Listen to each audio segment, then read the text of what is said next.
Welcome to the video lecture on course code U18 PCIT 401, course name Web Programming. And I'm Dr. B. Dhalakshmi, Professor, Department of Information Technology, working in School of Computing, Bharat Institute of Higher Education and Research, Chennai. And today's topic, we are going to see about web services.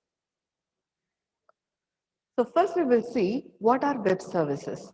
So web services always refer to the distributed or virtual applications or processes that use the internet to link various real-time activities or the software components. So for example, a travel website which takes a reservation from a customer and then sends a message to the hotel application about the customer's booking, which are accessed via internet.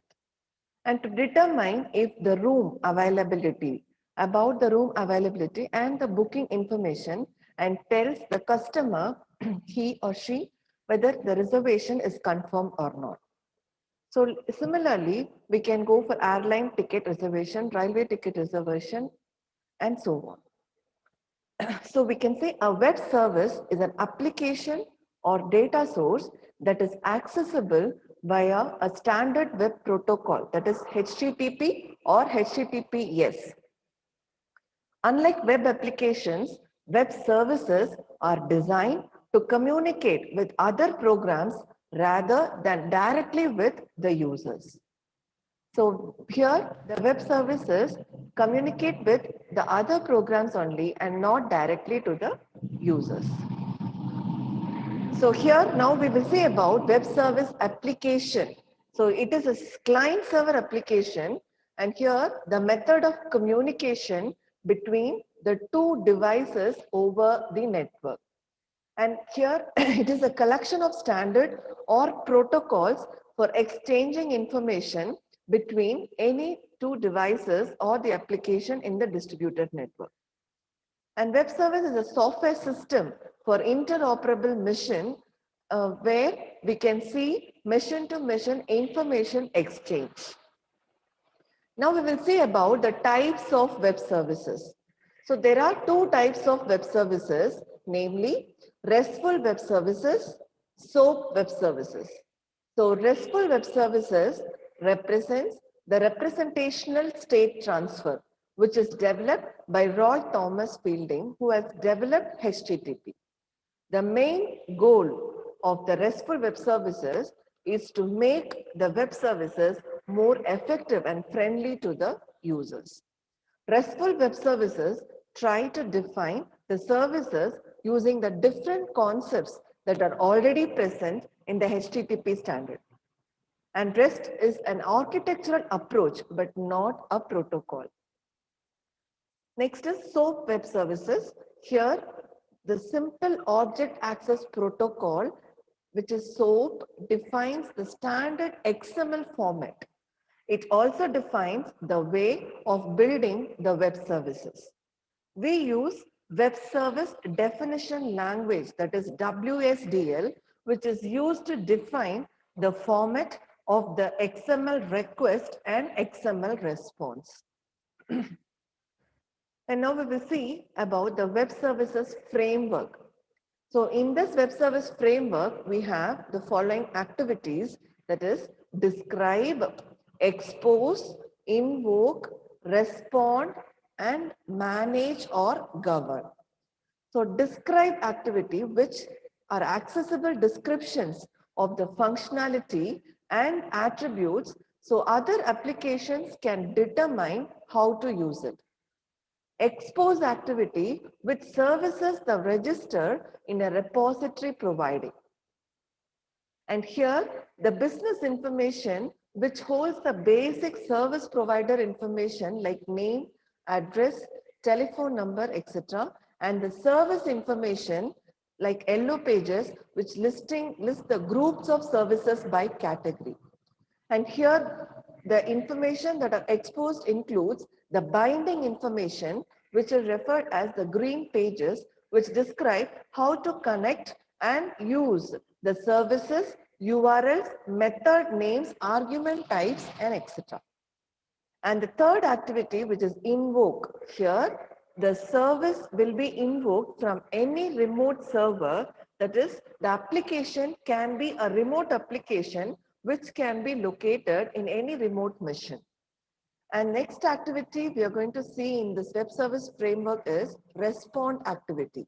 When service is invoked, the results are returned to the requester.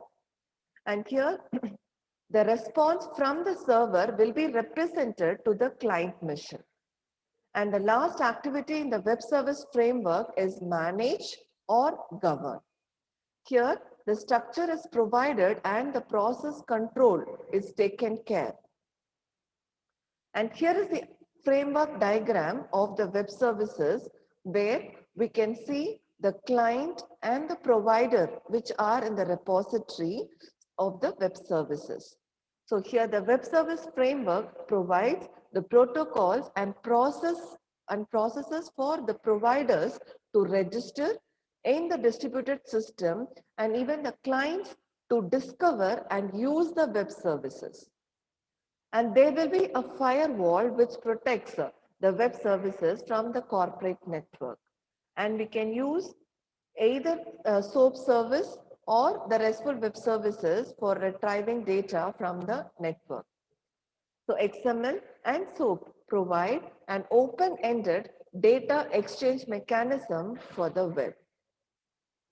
So now we will see about the history of XML. So in mid-1970s, Standard Generalized Markup Language, SGML, was introduced by Charles Goldfarb, who provides an international standard for data representation. And in early 1980s, there is emergence of the internet, leveraging the Internet Protocol suite, which includes TCP/IP, UDP, etc. And in mid-1980s, the World Wide Web and World Wide Web Consortium, conceived and founded by Tim Berners-Lee, who created a formal specification for hypertext markup language, which is based on SGML. In 1990s, W3C created Hypertext Transfer Protocol, which is a method used to transfer or convey information on the World Wide Web. Its original purpose was to provide a way to publish and retrieve HTML pages. And in late 1990s, W3C creates Extensible Markup Language, which is XML, again based on SGML, which is a meta language, and it is used to describe the nature of the real-time information. And even in late 1990s, SOAP, that is Simple Object Access Protocol, is developed with Microsoft backing by Dave Winner, Don Box, Bob Atkinson, and Mohsen A. Gosin to provide a basic web messaging framework. And now a W3C maintained specification is also followed in SOP. And here is the evolution of service-oriented architecture, where in the programming world, we have the different programming languages that can be used in the web service context, like Visual Basic, Fortran, COBOL, Ada, Pascal, Algol, and backend RBM, RDBMS all used. And in the object world, we have object-oriented Ada, C++, Java, C#, object-oriented COBOL are all used. And component-based technology, we have COM, DCOM, CORBA, EJP, and so on. And here they are linked with the document world, which includes generalized markup language, SGML, XML, HTML, and XHTML. And the protocols used can be HTTP, TCP/IP, and so on. And these are the foundation technologies which we have to be aware of before entering into the web service environment. TCP/IP, HTTP, HTML, about the browsers, and about XML, SOAP, service-oriented architecture, and web services. So now we will see about the XML overview. So a language for creating other languages. So XML is an extensible markup language, which is a language for creating other languages. So here the tags and contents with tags that describe even the meaning of the content. The start tags and end tags delimit the elements containing data. Example of customer information here can be represented in XML format where the user-defined tags can be used. So for customer information, we need to store the customer name, phone number, fax number, email, and so on. So here in the customer, inside the customer tag, we have the name tag, phone number tag, fax number tag, email tag, and which are placed inside the outer tag, that is customer tag. So data here can be specified with attributes within an element. So here the customer name can be given as any particular name, John von Neumann, for example, and phone number can be given with a fixed constant value, and fax number and as well as email can be given. So this is how we define in the XML format. So now we will see about XML traits, that is rules. So XML allows data to be stored in either elements or attributes. Elements and attributes can be named to give the data meaning. Start tags and end tags define the elements that are the basis for the XML tree structured representations of documents. So elements can contain text data and or other elements also. Now we will see the advantages of using XML. So XML files are textual and human readable versus binary formats.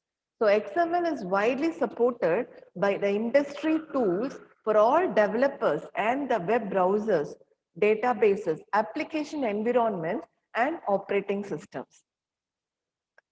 So, and major relational databases have the native capability to store, read, and generate XML data. So, XML support the technologies that are available for web page to display and report generation. And now we will see about XML decoupling. No presentation format is assumed. Unlike HTML, basic XML makes no rendering assumptions. Here, the supporting technologies are style sheets, which can address this. No built-in data typing is provided here in XML. So document type definition, that is DTDs, and XML schemas provide the support for defining the structure and data types associated with an XML document. And no transport is assumed, that is XML makes no assumption about how XML can be moved from one platform to another platform across the internet. Thus, XML decouples from presentation, data formats, and transport protocols.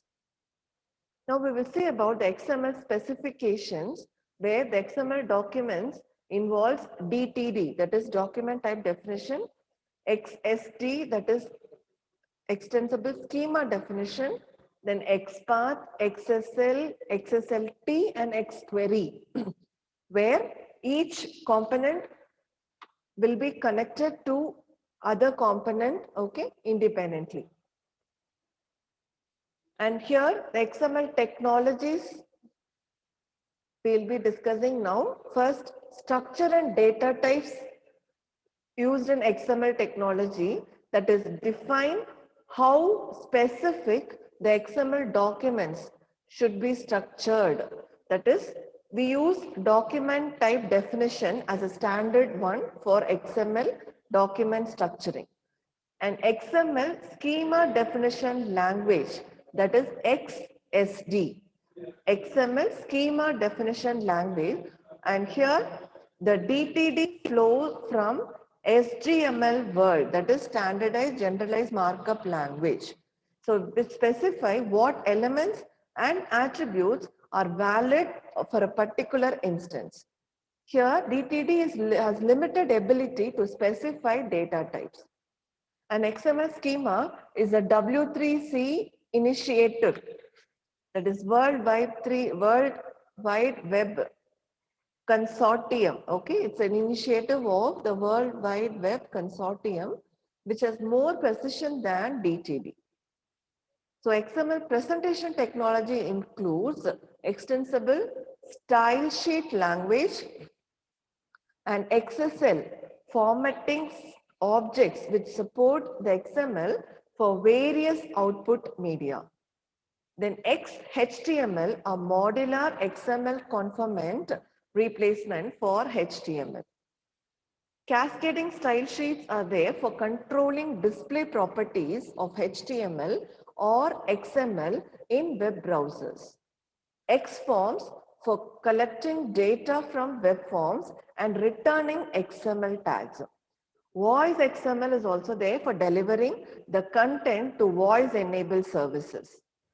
And wireless markup language for delivery to wireless devices enabled for wireless application protocol.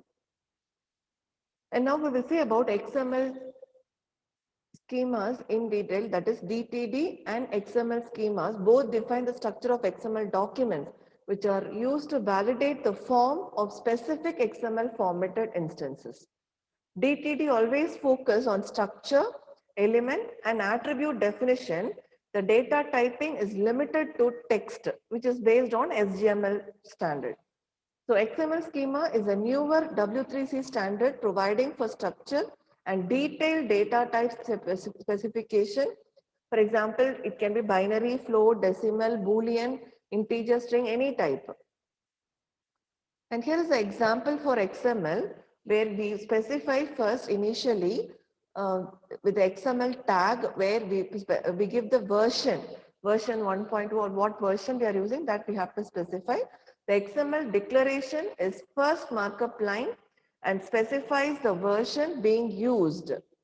And doc type, here the document type book. Okay, so here we are giving the file name as book.dtd, that is document type definition.dtd, which is the part of the document within which the data is represented as in the document instance with a hierarchical arrangement of elements and attributes.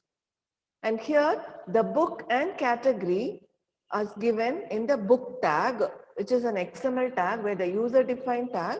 So here the category given is fiction. And then we are giving the title of the fictitious book and the author of the book. And then we close the tag for the book. Similarly, we can give any number of book tags. And now we'll see the example for DTD, that is document type definition. So document type declaration of root element corresponds to the link in the XML document. So here we have the doc type tag for the book. So for storing book details. So the characteristics of each element are specified using the parent-child relationships, attributes, and the validation rules. Here, the element book involves the title and the author tag.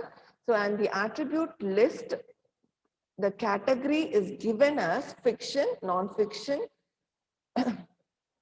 or crime story, like that. And here, the data types can be specified in the for each title tag, that is the book title tag and author tag. The data type of the data can be given. And finally, we have to close the doc type tag. And now we will see about the complete document specification. That is the complete DTD structure for book, where the element book has two attributes, title and author. And then the attribute list also includes a category which is given as fiction or non-fiction. And the title is of PC data type and author is also PC data type. And then we will see about the instance of the above DTD. So here we are creating an instance for the fiction category of the book. So for that we are writing the XML schema code. So where the XML tag followed by the doc type, which you are referring the document type definition file. Okay, so and here the category can be fiction or non-fiction, but now we are writing the XML schema for fiction. So fictitious book, we are giving the title and the author. And finally close the book tag and the XML tag.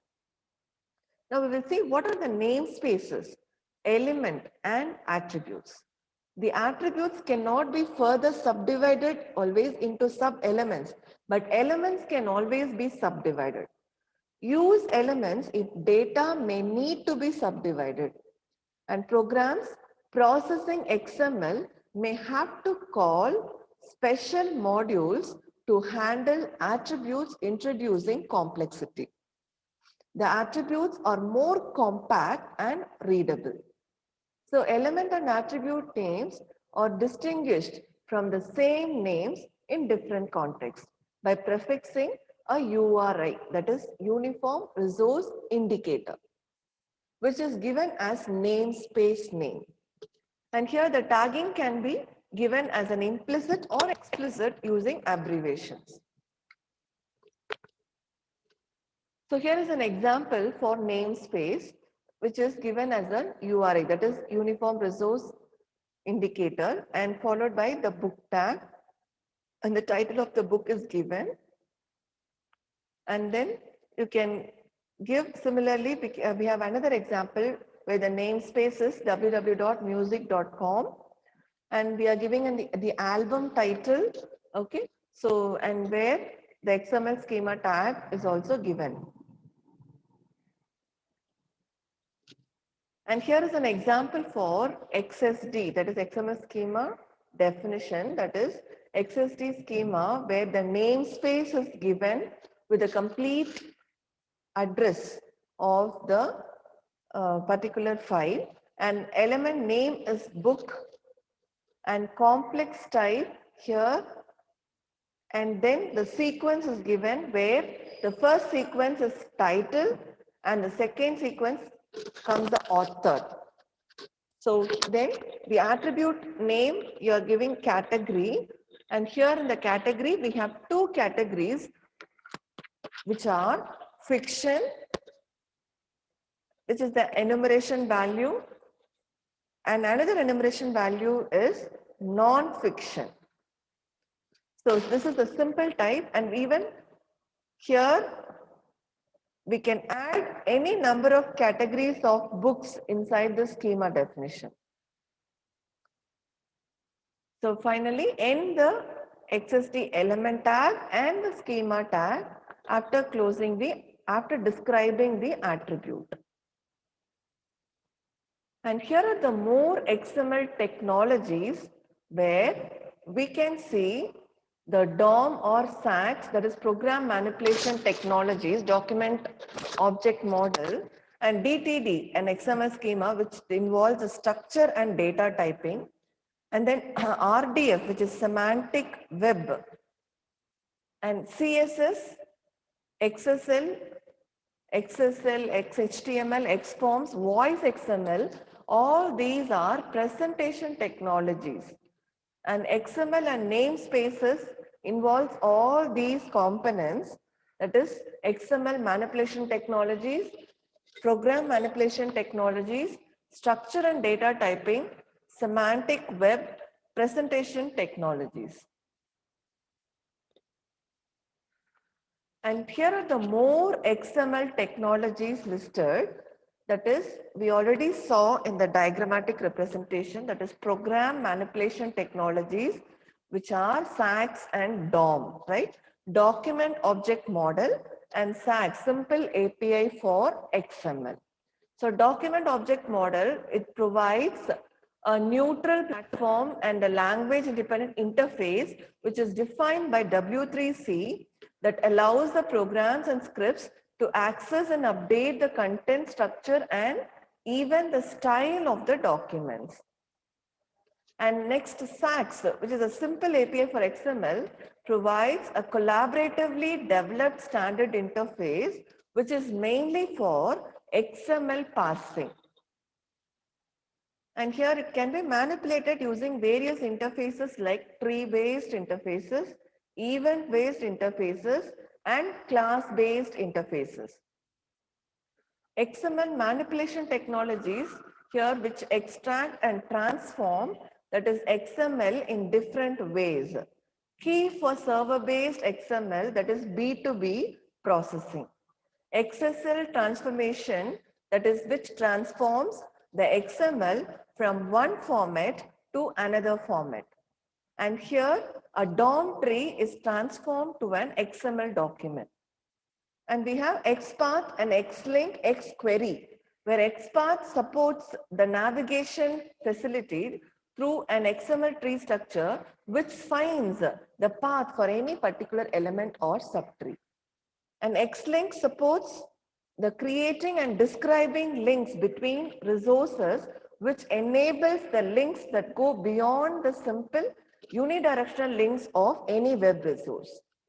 And XQuery is responsible to support querying and extracting from XML repositories. And we have resource description framework, which provides a foundation for metadata processing, which are directed to automated processing of the web resources. And now we will see about the Java APIs for XML.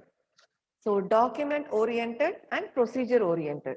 In document oriented, we have Java API for XML processing, that is which process the XML documents using SACS and DOM, document object model. So about these we already saw, and Java architecture for XML binding maps the XML elements to classes in the Java programming language.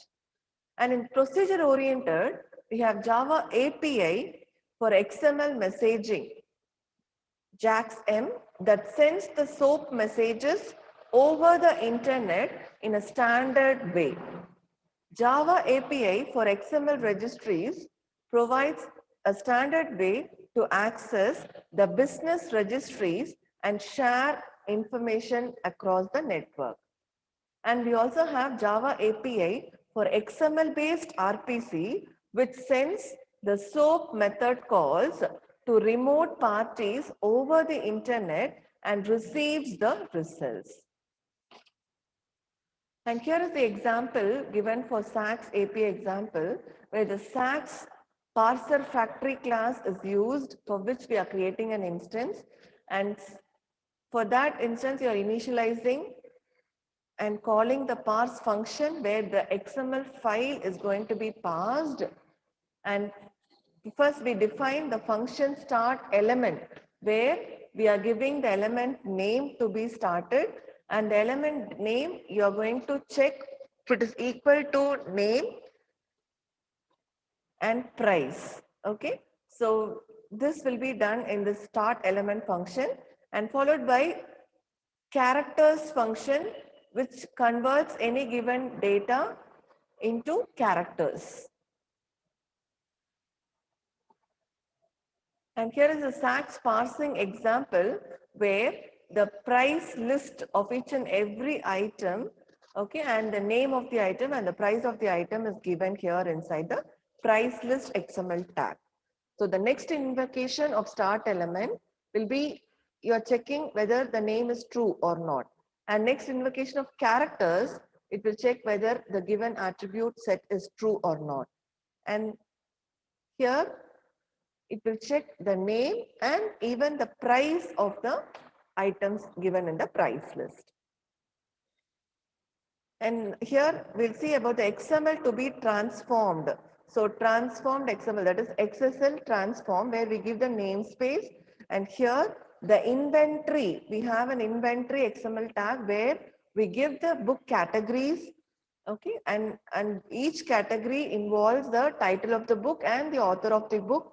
So for fiction category and for non-fiction category, we have given example inside this XML transform. And then XSLT and XPath transformation. So here the XSLT means the transformation, and the XPath tag is also given here. So here transform tag in XSL and template match is given. Okay. So here we are providing the template match as a slash, and here for each book select, we are selecting the particular given category, and that category what search is done is got by the user, and the user will provide what category they want. So from that, the corresponding title and the author will be retrieved. So XML revolutions. So what is the importance of this XML web service? So data revolution, architecture revolution, and software revolution. So data revolution involves like data is not tied to transport or language which travels using web protocols. So data previously subordinated to code and transport. So data always decoupled from constraints of code and transport.